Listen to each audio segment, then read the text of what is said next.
Hello, আসসালামু আলাইকুম viewers, সবাই কেমন আছেন? আমি আলহামদুলিল্লাহ ভালো আছি। আমি আজকে আপনাদেরকে করে দেখাবো সরিষার তেলে চিকেন কারি।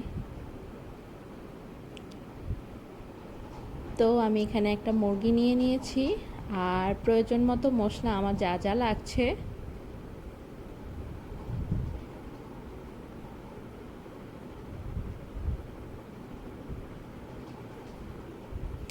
এক কাপ পরিমাণ সরিষার তেল আর একটা বড় পেঁয়াজ কুচি নিয়ে নিয়েছি। আমি কড়াইতে এখন সরিষার তেলটা দিয়ে দিয়েছি।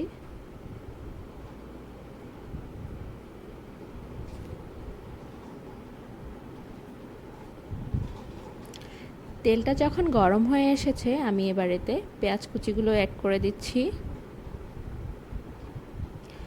এবার একে একে আমি মশলাগুলো দিয়ে দিব।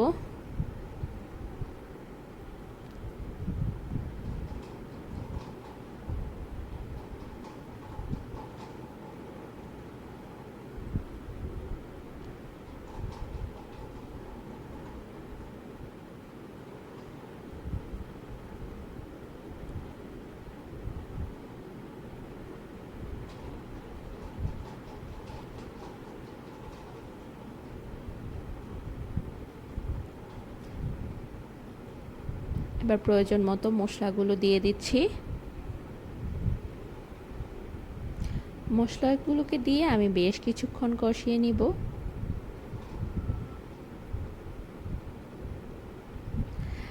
আমি এখানে আপনাদেরকে বলে রাখছি, আমি মশলা কষাতে অনেকখানি টাইম নিব, সেজন্য আমি ফুটন্ত গরম পানি দিয়ে ভালোভাবে বেশ কিছুক্ষণ কষাবো, যাতে সরষের তেলের একটা স্মেল থাকে, সেটা যেন না লাগে।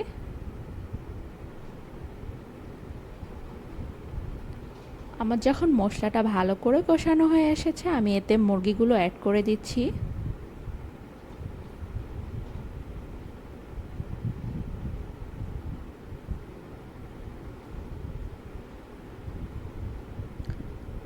মুরগিটা কষানো হয়ে এসেছে, আমি এখানে একটা বড় টমেটো দিয়ে দিচ্ছি, আর 3-4টা কাঁচামরিচ ফালি করা দিয়ে দিব।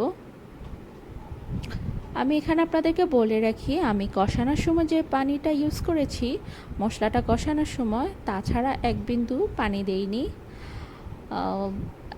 এমনিতেই যে পানিটা বের হয়েছে মুরগি থেকে, সেটাতেই আমার মুরগি রান্নাটা হয়ে গেছে। তো হয়ে গেল আমার মজাদার চিকেন কারি। আপনারা অবশ্যই এটা বাসায় ট্রাই করবেন।